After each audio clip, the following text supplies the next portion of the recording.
ഖുതുബ നഷ്ടപ്പെടുന്ന ജുമഅയുടെ പ്രതിഫലം നഷ്ടപ്പെടുന്ന കാര്യങ്ങളൊന്നും ചെയ്തില്ല എങ്കിൽ കാന ലഹു ബികുല്ലി ഖത്വത്തിൻ യഖ്തുഹാ മിൻ ബൈതിഹി ഇലൽ മസ്ജിദ് പള്ളിയിലേക്ക് നടക്കുന്ന ഓരോ കാൽവെപ്പിനും അമലു സനത്തിൻ ഒരു വർഷത്തെ അമലിന്റെ കൂലി അല്ലാഹു കൊടുക്കും.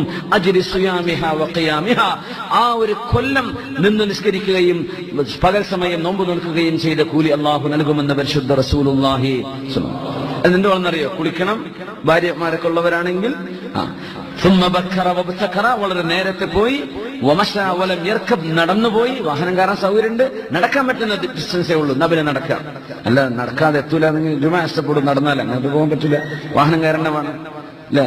ഇവിടുന്ന് ശൈശാവിലേക്ക് നിസ്കരിക്കാൻ പോകണം, നടന്നാൽ എത്തുമോ ജുമാക്ക്? ഇല്ല, അപ്പൊ വണ്ടി കയറേണ്ടി വരും. അതല്ല പറഞ്ഞത്, നടക്കാൻ പറ്റുന്ന റീസണബിൾ ഡിസ്റ്റൻസേ ഉള്ളൂ. അങ്ങനെ ഇമാമിന്റെ അരികത്ത്, ഇമാമിന്റെ അടുത്ത് പോയിരിക്കാൻ വേണ്ടി എല്ലാവരും തഹത്ത് റിഖാബ് ചെയ്യരുത്.